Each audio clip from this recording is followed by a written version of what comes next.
Charles Cornwallis, 1st Marquess Cornwallis KG, styled Viscount Brougham between 1753 and 1762, and known as the Earl Cornwallis between 1762 and 1792, was a British Army officer and colonial administrator. In the United States and the United Kingdom, he is best remembered as one of the leading British generals in the American War of Independence. His surrender in 1781 to a combined American and French force at the Siege of Yorktown ended significant hostilities in North America. He also served as a civil and military governor in Ireland and India. In both places he brought about significant changes, including the Act of Union in Ireland, and the Cornwallis Code and the Permanent Settlement in India. Born into an aristocratic family and educated at Eton and Cambridge, Cornwallis joined the army in 1757, seeing action in the 7 Years' War. Upon his father's death in 1762, he became Earl Cornwallis and entered the House of Lords. From 1766 until 1805 he was colonel of the 33rd Regiment of Foot.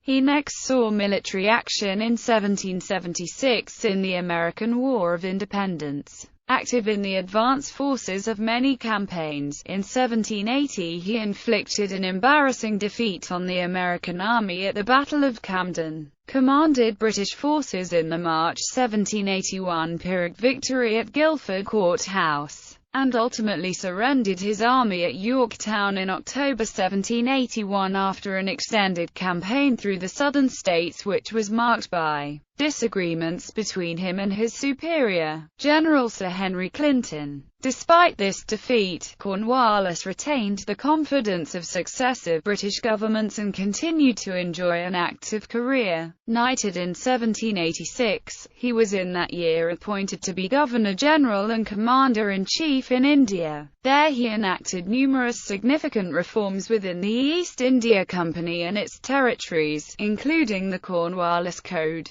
part of which implemented important land taxation reforms known as the Permanent Settlement. From 1789 to 1792 he led British and Company forces in the Third Anglo-Mysore War to defeat the Mysorean ruler Tipu Sultan. Returning to Britain in 1794, Cornwallis was given the post of Master General of the Ordnance. In 1798 he was appointed Lord Lieutenant and Commander-in-Chief of Ireland, where he oversaw the response to the 1798 Irish Rebellion, including a French invasion of Ireland, and was instrumental in bringing about the union of Great Britain and Ireland. Following his Irish service, Cornwallis was the chief British signatory to the 1802 Treaty of Amiens, and was reappointed to India in 1805. He died in India not long after his arrival. Early life and family. Cornwallis was born in Grosvenor Square, even though his family's estates were in Kent.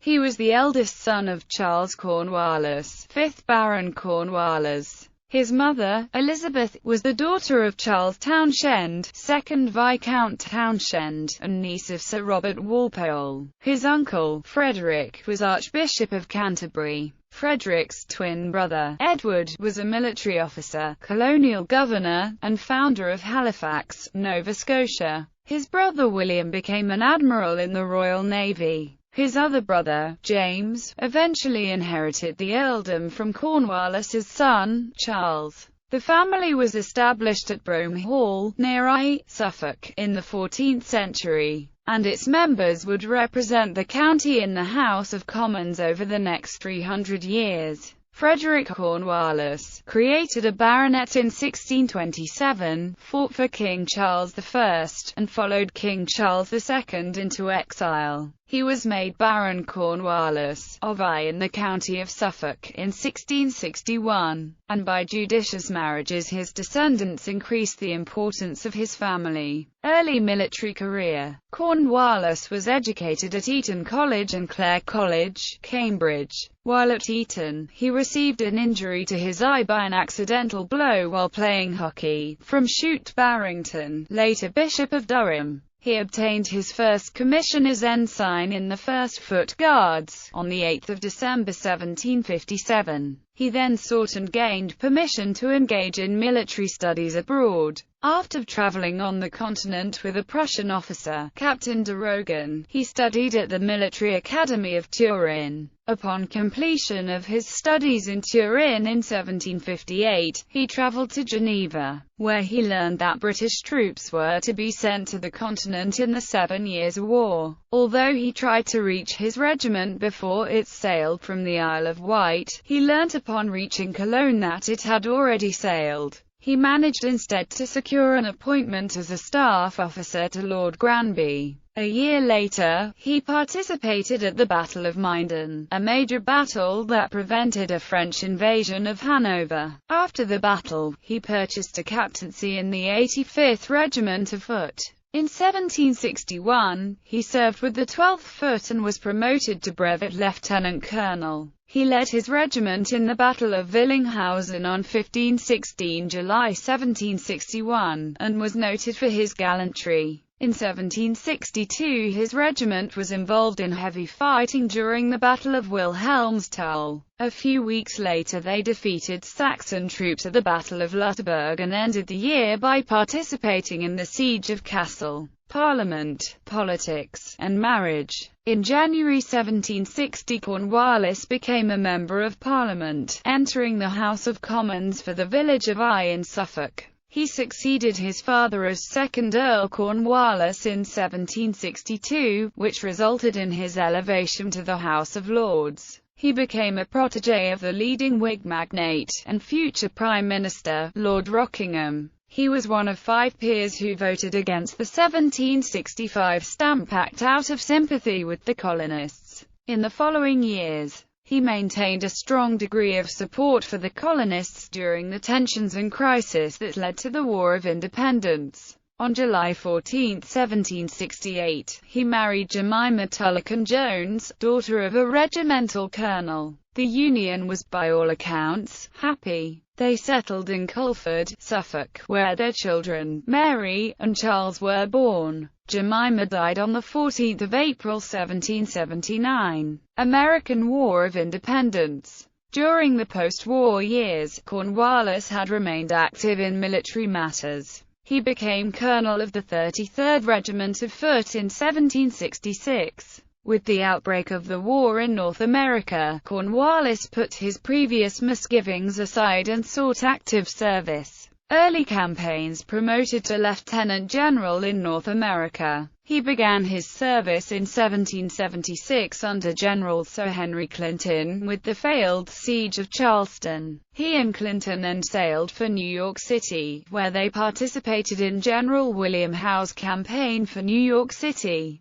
Cornwallis was often given a leading role during this campaign. His division was in the lead at the Battle of Long Island, and he chased the retreating George Washington across New Jersey after the city fell. Howe recognized the successful close of the campaign, much to the honor of his lordship and the officers and soldiers under his command. General Howe granted Cornwallis leave in December 1776, however it was cancelled after Washington launched his surprise attack on Trenton on 26 December. Howe ordered Cornwallis to return to New Jersey to deal with Washington. Cornwallis gathered together garrisons scattered across New Jersey and moved them towards Trenton. On 2 January 1777, as he advanced on Trenton, his forces were engaged in extended skirmishing that delayed the Army's arrival at Washington's position on the Assunpink Creek until late in the day. Cornwallis was unable to dislodge Washington in the battle that followed.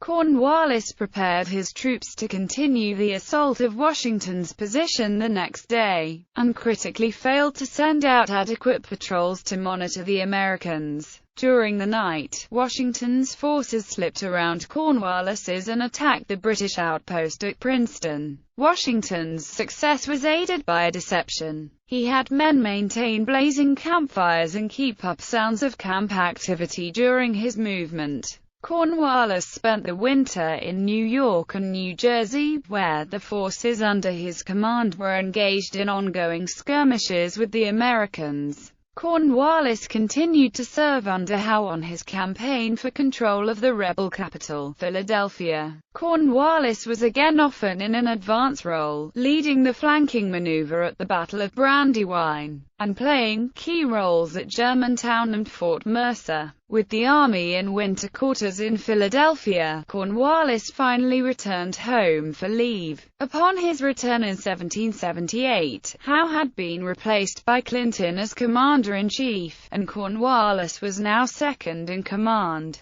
The entry of France into the war prompted the British leaders to redeploy their armed forces for a more global war, and Philadelphia was abandoned. Cornwallis commanded the rearguard during the overland withdrawal to New York City and played an important role in the Battle of Monmouth on 28 June, 1778. After a surprise attack on the British rearguard, Cornwallis launched a counter-attack which checked the enemy advance. Even though Clinton commended Cornwallis for his performance at Monmouth, he eventually came to blame the Earl for failing to win the day. In November 1778, Cornwallis once more returned to England to be with his ailing wife Jemima, who died in February 1779. Southern Theatre. Cornwallis returned to America in July 1779, where he was to play a central role as the lead commander of the British Southern Strategy. At the end of 1779, Henry Clinton and Cornwallis transported a large force south and initiated the Second Siege of Charleston during the spring of 1780, which resulted in the surrender of the Continental forces under Benjamin Lincoln. After the siege of Charleston and the destruction of Abraham Buford's Virginia regiment at Waxhaw, Clinton returned to New York, leaving Cornwallis in command in the South. The relationship between Clinton and Cornwallis had noticeably soured during the Charleston campaign, and they were barely on speaking terms when Clinton left. The task Clinton left Cornwallis with was to, first and foremost, preserve the gains made by taking Charleston, and only then engage in offensive moves. Clinton's orders gave Cornwallis wide latitude in how to achieve the goal of pacifying both South and North Carolina, after which Clinton expected Cornwallis to move into Virginia. Clinton wrote, "I should wish you to assist in operations which will certainly be carried on in the Chesapeake as soon as we are relieved from apprehension of a superior fleet, and the season will admit." However, Clinton provided Cornwallis with a relatively modest force of British, German, and provincial regiments, about 3,000 men, with which to accomplish all of this. The forces he was given to accomplish this were limited by the necessity of keeping a large British force in New York under Clinton to shadow Washington. Cornwallis was expected to recruit more Loyalists, who were believed to be more numerous in the southern colonies. Cornwallis established a series of outposts in South Carolina, but keeping communication and supply lines open was an ongoing challenge. Supplies not available locally were delivered all too infrequently, supply ships were frequent targets of local privateers, and bad weather impeded the work. In order to help provide fresh food and forage for his troops, Cornwallis established two commissioners. The first was responsible for administering goods confiscated from patriots, and the second for administering land that was confiscated.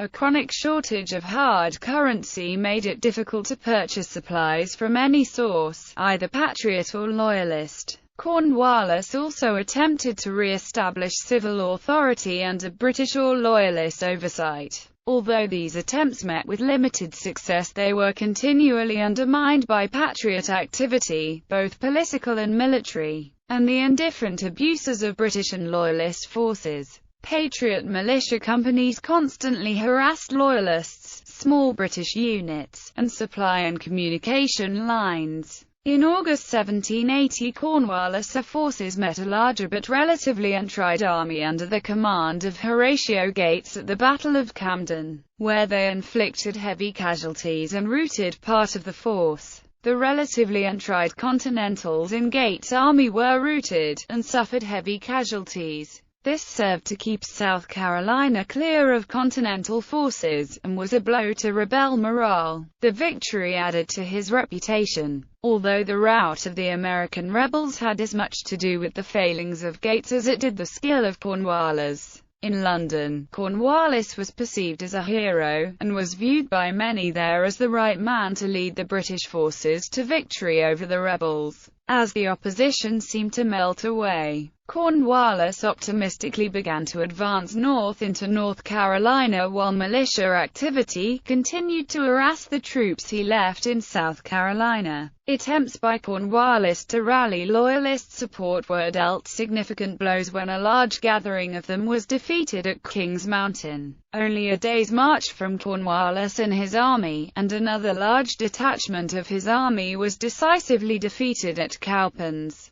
He then clashed with the rebuilt Continental Army under General Nathaniel Greene at Guilford Courthouse in North Carolina, winning a Pyrrhic victory with a bayonet charge against a numerically superior enemy. In the battle, he controversially ordered grape shot to be fired into a mass of combat that resulted in friendly casualties but helped break the American line. Cornwallis then moved his forces to Wilmington on the coast to resupply. Greene, whose army was still intact after the loss at Guilford Courthouse, shadowed Cornwallis toward Wilmington, but then crossed into South Carolina, where over the course of several months American forces regained control over most of the state. Cornwallis received dispatches in Wilmington informing him that another British army under Generals William Phillips and Benedict Arnold had been sent to Virginia. Believing that North Carolina could not be subdued unless its supply lines from Virginia were cut, he decided to join forces with Phillips.